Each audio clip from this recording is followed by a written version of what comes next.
Hi, everybody. Welcome to A Mighty Blaze, live streaming on Facebook, Twitter, YouTube, and more. This is a special Thursday afternoon event with the fabulous Pulitzer Prize winner, Jennifer Egan, to talk about her new book, The Candy House. This is going to be an absolute delight. Please get comfortable, pour yourself a drink while I'm making this introduction, and the next 45 minutes are going to be a total treat. A few words before we get started. If you don't know, A Mighty Blaze is an all-volunteer initiative to help writers reach readers during COVID and beyond. At A Mighty Blaze, we're not asking for any money at all. If you want to support us, just like us, subscribe, follow us on Facebook, Twitter, Instagram, and YouTube. Or to find out more about A Mighty Blaze, you can go to our website, amightyblaze.com, and subscribe to our newsletter. We will not spam you. We will only send you a list of upcoming author interviews that we do every week. We have a number of terrific shows every week, like Authors Love Bookstores, Crime Time, Friday Frontliners. There's so many great interviews, all with people who have recently published books. If you are, though, in the mood to spend some money, please spend it on books that explore our relationships and the nature of authenticity in the age of ubiquitous social media. Books written by virtuosic masters of the form like Jennifer Egan. Books like The Candy House. Go ahead and open up a new tab on your browser and buy a few copies for yourself, for your friends, and for your family. No number is too high. Regarding questions, whether you're watching on YouTube, Twitter, or Facebook, please just post them in the comments and they will make their way to us. And I will ask Jennifer anything you'd like. But now on to our guest. Jennifer Egan, of course, is the author of several novels and one short story collection. Her 2017 novel, Manhattan Beach, was a New York Times bestseller and was awarded the Andrew Carnegie Medal for Excellence in Fiction. Her previous novel, A Visit from the GOON Squad, won the 2011 Pulitzer Prize, the National Book Critics Circle Award, and the Los Angeles Times Book Prize. It was also named one of the best books of the decade by Time Magazine, Entertainment Weekly, and many more. Also, and for those who don't know, you are about to discover that Jennifer is one of the most eloquent and inspiring speakers on the nature of fiction, the process of fiction, the ecstasy of writing fiction. So it's such a treat to have her on for that reason too, because if you write fiction, if you write any kind of work, listening to Jennifer Egan will only make you feel more inspired to keep going. Jennifer's latest novel, out just this week, The Candy House, is a sibling novel to A Visit from the GOON Squad. Kirkus called it a thrilling, endlessly stimulating work that demands to be read and reread. And Dwight Garner, writing for the New York Times, said, The Candy House and A Visit from the GOON Squad are touchstone New York City and technology novels of our time. They'll be printed in one volume someday, I suspect, by the Library of America. My goodness. Jennifer, welcome to the show. Thank you so much. I'm happy to be here. This is such a treat. It's so terrific. And I do want to talk, of course, about the book. But first, I want to talk to you about your website. I went on your website today. It is so cool. So we'll put a link to Jennifer's website in the chat right now. But was that your idea, or who designed? Do you think it's cool? I think it's cool. Insanely cool, and I'm so glad you brought it up because I wanted to bring it up. Yeah. I have been working with two incredible designers ever since GOON Squad, actually, and this is the third website that we've created together. I collaborated with them, but I couldn't. I mean, obviously, the tech part I have no notion of, but actually, even the creative idea of it, which is that you're sort of looking at a piece of graph paper with all kinds of little nodes and possibilities on it. And if you click on one, you get the first page of one chapter of The Candy House. And if you hover over the first, just as it's published, if you hover over the first paragraph, that kind of peels away and you're looking at a marked up manuscript page of the same material. And if you hover over that, you get down to the first draft, which is handwritten, because I write fiction by hand, on yellow legal paper. And one reason I wanted to do that, first of all, the book is so technological, but there's also a lot of stuff about Dungeons and Dragons and creating worlds by hand and then entering them imaginatively.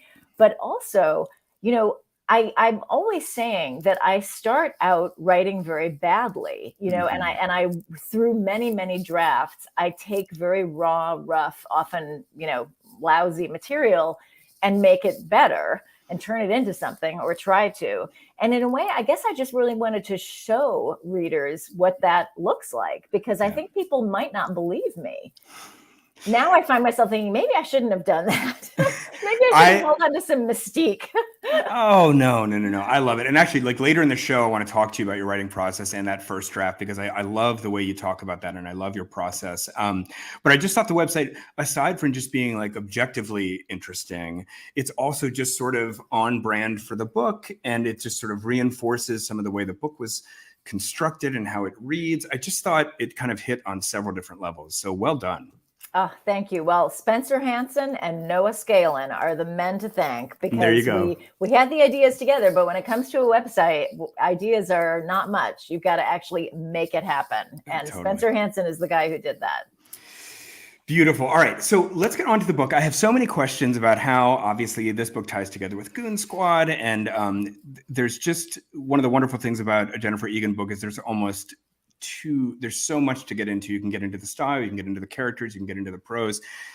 You can almost take any angle. So I hardly know where to start. So I'll just start at the most simple place, which is, this book is being described as a sibling or companion novel to the Goon Squad. And I feel like it's best to just let you explain just what that means. Well, I don't like the word sequel at all, because it implies that somehow the experience would be enriched if you had read Goon Squad. And I don't really think that's true. I mean, I did not even reread Goon Squad until I was almost done with The Candy House. And in fact, I had made a number of factual errors that I had to correct because I hadn't read the book in 12 years. But on the other hand, it is related to A Visit from the Goon Squad, in that characters who play very small roles in that earlier book, or in some cases were only mentioned by name and never seen, now become the centers of their own chapters from their perspective. So I guess because it is related, but not necessarily before or after, and especially because both books are achronological. They move neither forward nor backward. They're organized around a different principle, which is really curiosity. So I guess sibling felt like the most accurate description of that relationship. Right. And as far as the subject of the book, I mean, it's about so many things, and it's very character specific, and you delve into one character after another and the specifics of their lives. But if there's like a through line, I think it is about this mandala box, and this kind of, it's set, some of the book anyway, is set slightly in the future. And there's this kind of ubiquitous social media company, and they have this product called Own Your Unconscious, where you kind of upload your entire conscious mind or unconscious mind into the software, and then it interacts with the minds of others. And I just felt like it's not too hard to see that this is just sort of almost a frighteningly natural and logical extension of sort of where we already are with volunteering so much of our lives on social media. Yeah, I mean, interestingly, that machine, the invention itself came to me very late in the process, interestingly. So it's not like I sort of had that idea and thought, oh, I'll build a book around this. In fact, it was almost the opposite. I wrote about all these people, and I knew that there was some invention in the middle of all of it, but it was only late in the process, when I had a lot of material, that I began to sense exactly what that invention was. I knew who would invent it, and I even knew why he would invent it. But what it was in a way dictated by the material, which in a way is just always how it is for me somehow. I tend to work so inductively, and I take my cues from the material that I've created. Again, using handwriting as a sort of improvisational process. Right. So I've heard you talk about writing A Visit from the Goon Squad, and I know that when you wrote that, you said there were 3 criteria for a piece to make it into A Visit from the Goon Squad. So one is it has to be fun and interesting to you to write. 2, it has to be stylistically different from the other pieces. And then 3, it has to work as a standalone piece. So were those same 3 criteria at work here? Pretty much. Interestingly, you changed one of the criteria. I like yours. The first one really was that each had to be about a different person. Okay. In other words, I wouldn't enter the same consciousness twice. This and the other 2 are exactly as you said. And I think that only if I met all 3 of those criteria did I meet the criterion that you mentioned, which is that it would be fun and interesting to me. Right. Yes, I would say those rules were probably the biggest link between the 2 books, more than the people in a certain way. And, there are all kinds of reasons for that. I guess I feel like with a book like this, in which I'm trying to get at a larger story using pieces that feel like they're all parts of different books. And that notion, in a way, it comes from the world of music, probably. It's very much like a concept album. Although I think The Candy House is less like a concept album in certain ways than A Visit from the Goon Squad. But I like the idea of things that don't seem to mesh actually meshing, because there's a kind of compression in that. I like to somehow hit as many different notes as I can, and even contradictory notes. That's my happiest place, when I'm doing things that contradict each other at the same time, because there's a sort of compression and ideally a kind of power in that is, to me, really the job of fiction. We're trying to compress the enormous complexity of the world around us and the brains with which we process and filter it into something that can be read, in words on a page. And so an enormous amount of distillation is necessary to suggest all of that complexity. And another way to think about that complexity for me, the image that came to my mind is there's this famous image in writing, which is often attributed to Hemingway, about the iceberg. And, you only see whatever fraction of the iceberg above, and there's this huge iceberg below.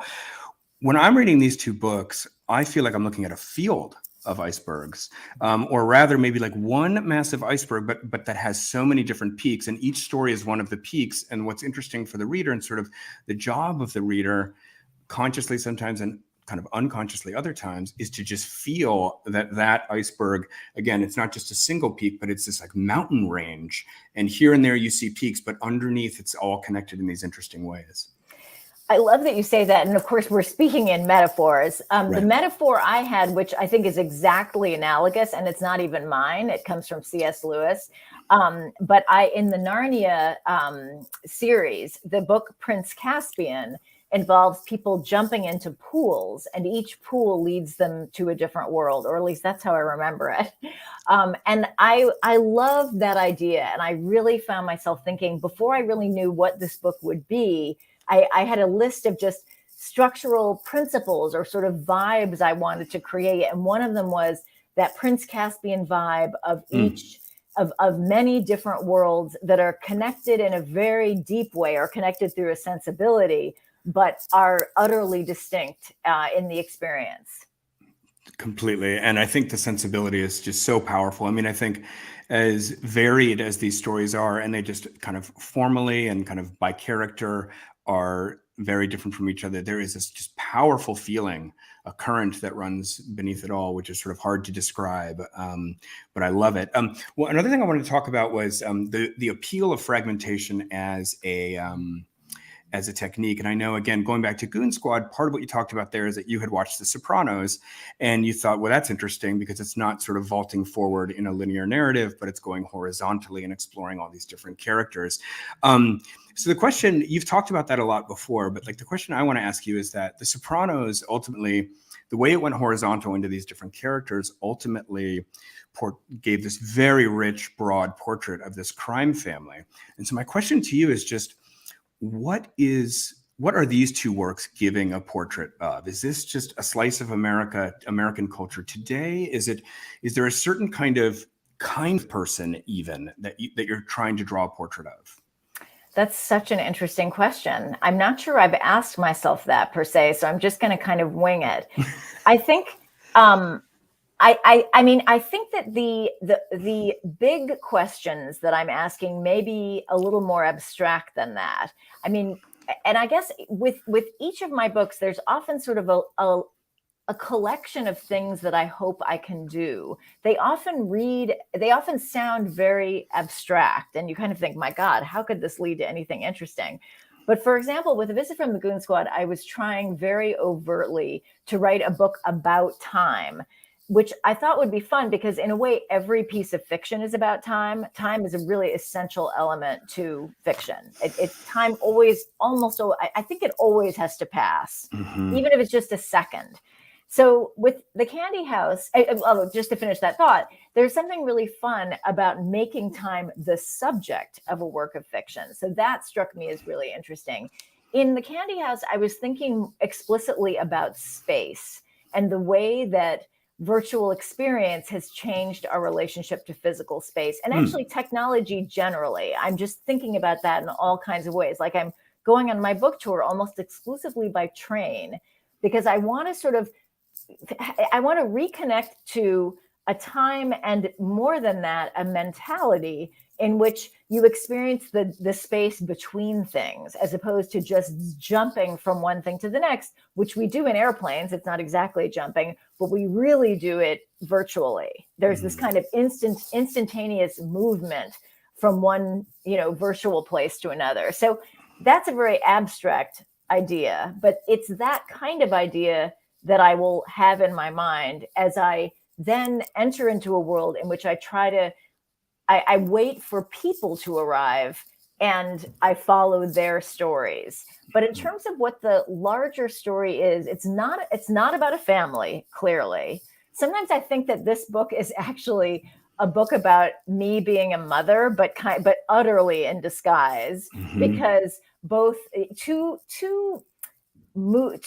realms that come up again and again in the book are baseball and role-playing games, neither of which I've had much relationship to at all in my own life or upbringing, but both of which figured very largely in our home as my kids were growing up. So, I guess the answer really is I don't know what the bigger story exactly is, but I try to make sure that I feel a sense of an organic shape that has a coherence and that ends in a different place than it started. Yeah, the organic feel always seems to come through. And I have to say that, like, even this might seem like a strange thing to say, but even in parts of this and Goon Squad that like are in no way on the surface about family, I just sort of always feel like you're writing about family. I think that's true. And again, it seems a little bit counterintuitive when I'm talking about these very abstract concepts, but the ideas are just things that I want to have in my mind so that they can enrich the material once I get going with it. I mean, I feel like people and caring about people and what they do is the beginning and the end of what matters in fiction. If I can't engage with characters, and it's not that I have to like them, the whole idea of the likable character, I think is a little bit of just a misconception. I think when people say, "Oh, I didn't like that character," what they really mean is that they weren't compelled by that character. Because some of the most interesting characters are people that we are interested in because they make decisions that are different from our own. That's almost always the case with me because I don't write about people I know or about myself. And the challenge is to make those decisions, to write from a point of view from which those decisions feel not only reasonable, but essential. So to get to enter into the mind of someone who thinks totally differently and to feel the necessity of their choices is really fun. Yeah. And completely engaging. I mean, one of the best pieces of writing advice I ever got about this topic of likability, and I'm curious what you think about this, is it's very simple. If you want somebody to engage with your character, sometimes what people mean about likability is engagement. If you want them to sympathize with, engage with your character, make them love something. And it's like, it's just that simple. Make them they can love anything. They can love their dog. They can love God. They can love their country. They can love another person. Obviously, they can even love themselves, I would imagine. But it just seemed like making them love something outside themselves seemed to be the key ingredient. Does that seem right to you? I like that a lot because there's so much vulnerability in caring about anything. You open yourself to the loss of that thing, the compromise of that thing, the pain that love object might feel. So I think that's great. And another thing I often think about is contradiction. There's some idea that people are consistent. I don't know anyone who is. So I'm always interested in the ways in which people's qualities seem opposed to each other. So following on the idea of love, the person who's most interesting to watch love something is often that person who it seems as if they don't care about a lot of other things. So it's the exception. And again, that kind of gets back to the idea of compression. The more opposite things that can be fused together into one situation, the more heat it seems to generate, I find. Right. So I want to talk about voice and prose style, because I just feel like in some way, I mean, we're talking about all these wonderful things and all these layers to your work, but I mean, such a hallmark of your work, clearly, at least here in Goon Squad, is the style, the prose technique, and kind of experimentation that you're doing. I thought it was interesting that Bix, one of the main characters in the book, who invents this software company, he carries around with him. I mean, you could have made him carry around any book, but he carries around this Ulysses by James Joyce. And I mean, there's a lot to say about James Joyce's work, and I'm not going to be the one to kind of write a thesis about comparing him to you, but I will say that it seems both you and Joyce seem deeply activated by prose style and voice. And like when you come across a voice that you like, you become very energized. And that just, I'm imagining, is like a deep part of your creative process. So I guess what I'm asking you in another way is just talk about voice and how important that is to your creative process and why these things seem so energizing to you. You know, voice is so interesting because in a way it's really hard to define it. So again, we end up using metaphors. The metaphor that I find most useful for voice is like the stock of a soup. If you have a really good stock, you can throw a boot in there and it's still going to taste good.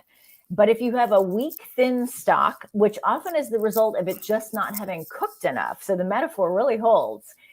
If you have a weak, thin stock, you can put in the best and most expensive ingredients, and it's not going to be very good. Right. That's what voice is. But it can be really hard to arrive at. Sometimes it comes right away, and sometimes it's a huge struggle. So here's an example. One reason I struggle with voice is that my books are very different from each other. So I often have a little bit of a voice hangover from the previous project as I head into very different material. So for example, when I started Manhattan Beach, which was the book I wrote after Goon Squad, I really had this kind of fragmentary, somewhat ironic, urban, that sort of sensibility that I think is probably in Candy House and A Visit from the Goon Squad. And so I thought, okay, now I'm writing a historical novel set in the 30s and 40s, but I'm not going to just put us in the 30s and 40s. Like I want to wink and nod at the reader and acknowledge that this is a convention and it's artificial. I'll basically do all that stuff I did in Goon Squad, but in this historical novel. So I started doing that, and I have a writing group to whom I dedicated the Candy House because they do very helpful things like listen to very early work and give me their reaction. And a lot of what I most want to know in an early phase is about the voice. So I would bring in this Manhattan Beach material with my winking narrator, cracking jokes about how we all know that, 9/11 happened recently. And they hated it. I mean, they were tolerant at first, but after a couple of times they said, this just makes us angry. I thought, okay, this is clearly not the reaction I'm looking for. And what they said was, it's as if you're talking down to us. Like, why do you think we need to be reminded that it's not 1942? Come on, like just tell your damn story. Stop fussing around. And I realized that actually it was such a relief to stop doing that stuff. It had become habitual. And the minute something is habitual, I like to try to break the habit because I just want to keep strong in all ways, if possible, and also keep entertained. And it's boring to me to do the same thing again and again. So that was a problem of voice, which I solved with the help of ultimately rather severe feedback from beloved and trusted colleagues.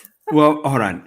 So Jennifer, I have to ask, I mean, is there a little part of you that when you're getting feedback on Manhattan Beach and they're just like, we hate this, is there a little part of you that's like, but I'm Jennifer Egan, you can't say this to me, like I want a Pulitzer Prize? Or is it do they just see you not that way? I hope they never see me that way, because we won't be able to help each other anymore if that happens. No, but it was funny. That's not what I thought you were going to say. I thought you were going to say, are you ever mad when you hear these things? And the answer is, I am always mad. Yeah. Like I hate being told that things are not right. And yet I use so many readers for my work and not just my writing group. I have layers of other readers who read whole manuscripts. The reason is, it's not that it's not that I don't know what I'm doing. I hope I know what I'm trying to do. It is that I don't know what I'm doing. I know what I'm trying to do, but I don't know whether I'm doing it. Yeah. So further down the line, that's what I'm trying to find out. But with these early encounters, I'm actually trying to find out if it's alive. And again, back to your question about voice seems to be the thing that bestows a feeling of life and movement and energy into a narrative. And it's absolutely essential. Sometimes it can be frightening to not be able to arrive at a voice for a while, because it feels like, is this just sort of dead? But what I've found is that I can really struggle with voice and still ultimately arrive at it. Sometimes, not always. I have material that I've been unable to use because the voice was too unresolved and generic. All right, so I see a lot of questions coming in. We will get to those in a few minutes. But Jennifer, let's just take like one example of like something that I thought worked just phenomenally well, which is the rhyme scheme chapter. I just thought the voice of Lincoln in that chapter was just so propulsive. I think this is a hallmark of all your work, and I've heard you talk so many times in the past about kind of finding the heat and finding the energy in your work. And I just think this, like, your work just seems like it's bursting at the seams all the time, but in different ways and through different characters. So just like specifically, can you just give me like a brief recounting of how did you find that voice in Rhyme Scheme, which I just loved so much? So that's an interesting case, because I wrote that in 2013, I think. Interestingly, the first drafts on my website are dated, so I can actually check myself and see when I started it. It was either 2012 or 2013. I think it is the piece of my writing that I have rewritten the least of all of my books. Everything. I believe that is only like draft 8 or 9, the published version. It's unheard of. If I could do that more often, I wouldn't be waiting 5 years between every freaking book. For some reason, Lincoln's voice just, I had a sense of Lincoln already from A Visit from the Goon Squad, but in a way, he's a pretty opaque guy there. We're not in his point of view, and we're seeing him more as he acts out in various ways and infuriates his father. So I was very curious about him, and I'm often most curious about characters who have seemed the most opaque, because the opacity in someone else is just a measure of our distance from them. In the end, we all have an interior, and as a fiction writer, my job is to get there. So I did what I always do, which is just started writing a first draft. And I felt like the thing that was so surprising is that Lincoln is very quantitative in his thinking. He's very numerically oriented, and I am really not. I didn't get past trigonometry. I'm just not very numbers oriented. So, but when I didn't type that chapter up, that draft, until 2016. And when I typed it up, I felt almost like someone else had written it. I thought, because I invent all these these sort of data gathering terms that seem to imply a knowledge of data, of which I have none. It just shows you that, improv and sort of the propulsive power of just entering into the imagination, I think, is really easy to underestimate. And that comes back to this feeling that I really have, which is that we all know so much more than we know. We are gathering experience and observing all the time, and some part of me had been gathering up notions about this sort of point of view, and it was such a joy to write that chapter, I have to say. That just sort of confirms what I felt. I mean, I felt like the book might just kind of combust in my hands when I was reading that chapter. But, this leads into something that is so interesting to me about your writing process that I've heard you talk about. You write this first draft in longhand, but you've described that process of that first draft in like borderline spiritual terms. I mean, you've said like you're a channel for the unconscious, like something is moving through you and you sort of don't know what it is. And you're just in this completely judgment-free zone where I think on good days, there's just this torrent of words and ideas just pouring through you from who can say where. And I would just say, like, not only is that really interesting, but it's sort of often on my show, I talk to writers about the pain of the first draft. And I think that, the way you talk about it is actually, I think, a pretty joyful process for you sometimes when it's going well. And not only that, it just, describing it that way gives a kind of dignity and purpose to the first draft. It's not just like this crappiest writing that you're going to do and you're going to have to revise it. It is actually almost this kind of, and these might be more my words than yours, but a kind of almost like sacred channeling of this magical, indescribable thing. Well, I love your words. I think the one thing I would want to be careful. I would never want to sound lofty in the sense of, some entity is acting through me. I don't feel like that. What I think I was trying to describe, and I'll describe it now because it's sort of how it is, the feeling of it. And I think this is probably true of a lot of improv, the feeling of finding a creative groove and kind of staying in it and digging deeper into it is a feeling of a sort of momentum that is coming from the work itself rather than some preconceived plan. I mean, that's basically what improv is. I say this having never done any musical or dramatic improv. But that feeling, the excitement of feeling the work somehow generating itself and thereby surprising me with things that I had not thought of. And by that, I simply mean they had not been in my thoughts. That is a really thrilling experience. And I think the reason it's thrilling does connect very directly with a kind of spiritual sensation. And again, I'm not saying that the experience is spiritual per se. That doesn't tend to be my frame. I'm a little more psychological, but the feeling of it is a kind of transcendence. If we define transcendence as being lifted out of the everyday into some other realm, which I think is an experience we all crave as human beings. I think that's actually pretty universal. And if you think about children's literature, so much of it is kind of concretizing that exact experience. We go through the wardrobe, we jump into the pool, we go to the train platform that takes us into the magic world.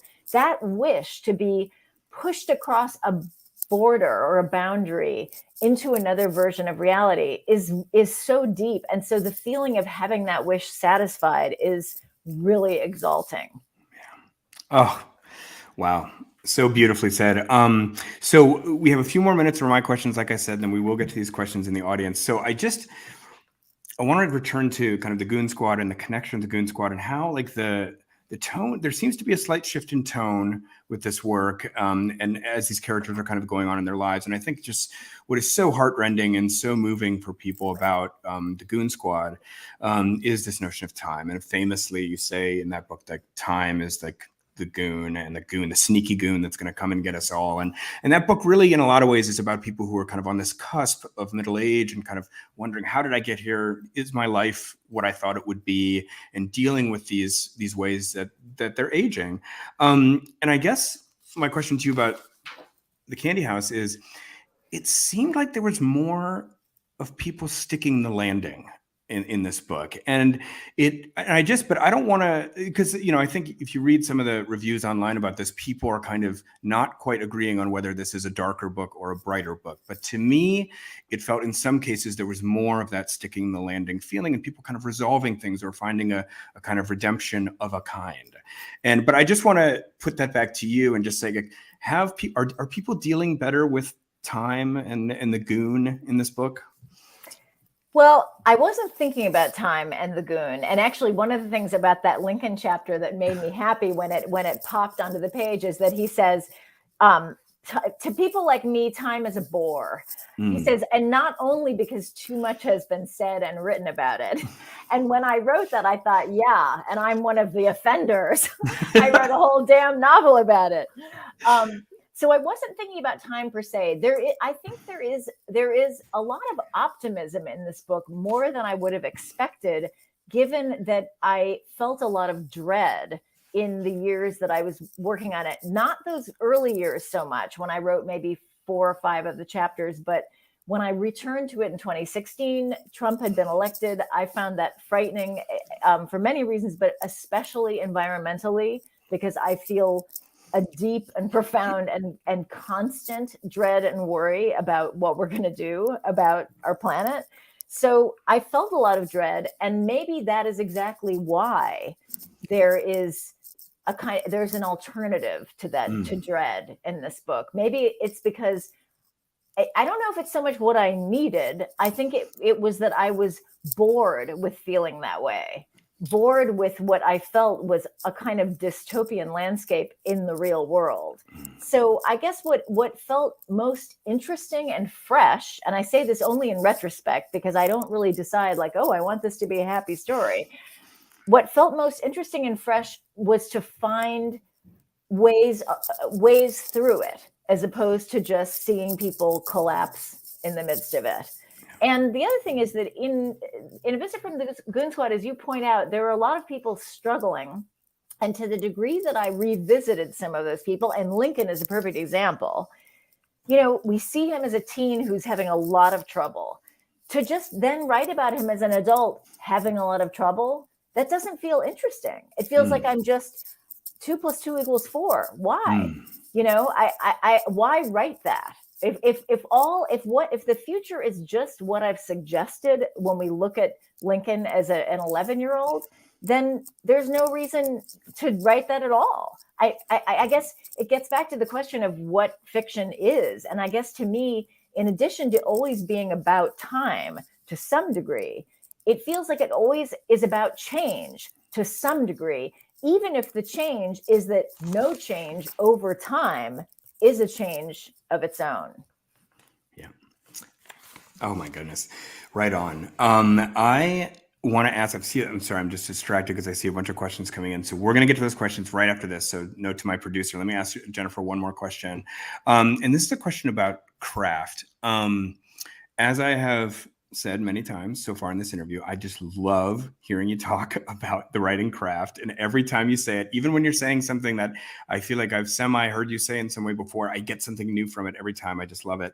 But I want to just kind of bring back to you something that you had said in another interview that I heard, which I just loved so much. And you were talking about, for people out there who are trying to figure out if writing is really a calling, if writing is something they should be doing. And you said one way to figure that out is when you get feedback, which is negative about your work, do you take that as a spur to become better? Or do you take that as a kind of like, does it sort of begin to defeat you?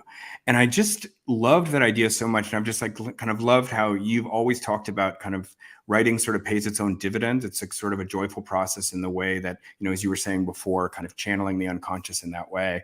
But I'm just wondering, could you just talk a little bit about that, about this way that, how to figure out if you're really a writer? Because I think it's something a lot of people wonder. Well, it's so interesting. I mean, in a way, the conversation can almost be broadened to say, how do you know you want to do anything? Like, what does a vocation feel like? I once wrote an article about Catholic seminarians. And one thing that was so fascinating was to hear them talk about how they experienced their vocations. These were amazing stories. Like, one guy was working in corporate America, but he found himself getting to work a little early and going into a church across the street to kill time. And he suddenly realized, I just want to be in that church. So I think that one way to ask the question of whether something is right, whatever it is for us, I think, is the hard part of it, because any practice has its drudgery, its pain, its doldrums, all of it. Is the bad part something that energizes you to get through it? Is it worth it despite that? Or does it feel like it's not? because ideally it feels like it is, but like every job, writing has some really difficult parts. It's very solitary. You do get criticism. And it's interesting when we were talking about the writing group, and I mentioned that I sometimes feel angry when I get criticism. I really mean that. Like my internal monologue as I am listening to people, for example, not like my tricky, winky voice from Manhattan Beach, I will have thoughts like, this has been great. We've been doing this for decades, but we're done. Or, I think that our relationship is just over. Like I've had that thought about my mother, because she didn't like my story when I was 25. And I thought, I just think we're done. So I'm having those thoughts, a kind of ticker tape of rage as I get these reactions. But then there's another part of my brain that is on its own track where I almost feel a kind of scurrying. It's like there are mice running around in an attic. And that part is already taking the stuff that the enraged part is still raging against and is already trying to fix the problems and coming up with solutions. Mm-hmm. And so as the temper tantrum fades, and by the way, I hope no one ever perceives this. I think I hide it pretty well. As the tantrum fades, I find all of my energy drifting over into the realm of solutions. And as soon as those solutions feel generative, like I have an idea, I just want to get back to work because problem solving is thrilling. The only bad part is the gap between finding out there's a problem and getting to work on the solution. Right. Yeah, I've often found there's like two kinds of writer suffering. There's like meta suffering, and then there's like problem specific suffering. And like the meta suffering is so terrible. It's like an existential question of like, should I be writing? Is this book worth it at all? Am I wasting my time? Then there's like the deeply pleasurable kind of suffering, which is like, I can't quite figure this puzzle piece out. But then when you do, it's like you're in the work. Like that in the work problem solving is so fun. Absolutely. And the meta pain can be really severe. I mean, I've really had that with books where I just felt like, I guess maybe the inverse of that transcendent feeling is that when it's going badly and when it's going badly for a while, I feel exiled from that kind of happiness. And it feels like my whole life is really dimmed by the lack of it. And again, back to the point about sort of what makes a vocation, it's the willingness to keep writing through that. I think if I could pick one quality that has contributed to any success that I have, it is just the ability to keep going, to just not stop. Because in the end, I have found if I keep working, it's not that everything can be good, but I work through the bad and get to something better. It's discontinuing that is the real danger, to just not do it. Yeah, there's this great joke about these rabbis that I kind of think about when I think about writing sometimes. It's like after the Holocaust, these rabbis have this debate about, does God exist? Because how could God allow the Holocaust?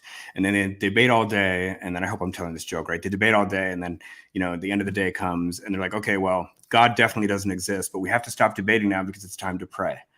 And it's like this feeling of like, even when you have gone to the depths of existential doubt, well, I'm just going to do it again anyway. Yeah, just adhere to the form and hope that the meaning flows back in. I think that's actually a pretty good analogy, and actually one thing about writing the way I do in this automatic way by hand is there's no prep. It's like sit down and do it. And my standard of success is, are 5 pages full? Is there handwriting on those pages? We're done. I might feel like, but it's terrible. It's so awful. Doesn't matter. I did my job. My job was done for that day. Okay. So let's take some questions from the audience here. Okay. Katie, love the idea of experiencing the space in between. What did you or your characters find there? Did they know you were looking for it? So I gather this is a quote from me, but I'm not. Can you help me remember what I was talking about, Mark? I think so.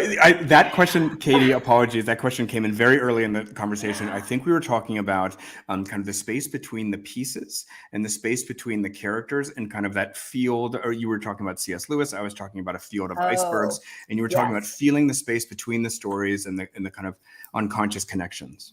Thank you so much. Okay. Yeah, I mean, I think it was interesting. I was thinking about this book specifically as moving in between worlds. And so I found myself defining those spaces in between as portals. And I found myself really thinking about that. And then thinking, what is it that allows people, or allows me, the writer, to move between all these points of view, which is kind of interesting because in Goon Squad, I didn't feel like I had to answer that question. Maybe the concept album structure in a book about music felt like justification enough. But in this one, I found myself thinking, what is the engine that lets me do that? And I think back to that question of how I arrived at the machine, the externalization machine. I think that machine that lets people view each other's consciousnesses was the answer to the question, how do I negotiate this space in between these different worlds that I'm asking people to enter and exit from? It's sort of this great metaphor for your entire work. I mean, why is this only hitting me now? I feel like I should have thought of this before. I kind of feel like it's hitting me now too, so don't feel bad. Okay. All right, let's do one more question. Here we go, from Trisha. Hello, Trisha. If you could live in another time period, which one would you choose? Oh my God, that's such a good question. And it's interesting. I want to say 19th century in that's clearly where I want to be imaginatively. I love the idea, I'm always reading 19th century fiction, and I love the idea of experiencing human life before electric lights, recorded music, cars, all that. So I think I would go to like the 1840s. So that's even before the railroads were everywhere. Mm-hmm. I say that, and yet no antibiotics, so many women dying in childbirth, women, second, third, fourth class citizens ordered around by their families. So every time I have a longing like that, I have to look at the other side of it and say, maybe all I want to do is read 19th century fiction, but not actually live in the 19th century. Wait, I just want to ask one more question, but where? I mean, because like living in, I don't know where, but I mean, where in the 19th century would you I'm keep? pretty enamored of England. I'm not going to lie. Okay. All right, we just had a great question come in from Dara. Let's pop that one up. Okay, how do you overcome self-doubt? English is not my first language. I have been in the USA for 8 years as a refugee. I always wanted to be a writer, but was not brave enough to be one. Wow, that's a great question. I mean, I will say one thing, which is I'm not fluent in any other language, but when I've come closest to fluency even, which was probably in Italy as a student, I was really aware of how the fact that Italian was not my first language meant that in a certain way, I didn't really feel like myself when using that language, which was really hard because I felt like I couldn't be funny, or even I couldn't even get other people's jokes. It was I really sympathize with the problem of not feeling like the language that is being used all around you is perhaps the most, the best way for us to see you in your full self. I don't necessarily get over self-doubt. I have self-doubt all the time. And honestly, I wouldn't want to give it up because I think it is a good check and a good corrective. I think we should all have self-doubt. It doesn't make sense not to have self-doubt. The danger of self-doubt, there are two things that can happen as a result. One is just that you feel really terrible. And I hate that. And I hate for you to feel that way as well. I don't know exactly what to do about that. But the second thing is that it makes you stop doing the thing. And that I do have an answer for, which we were just talking about, which is we are such strong creatures, we humans, much stronger than we realize. And I think the last 2 years have taught us that The fact that something is uncomfortable, that it feels wretched, does not mean that anything is wrong. It might just mean you're writing because writing can feel all those ways. So a willingness to tolerate discomfort, and self-doubt is a state of tremendous discomfort.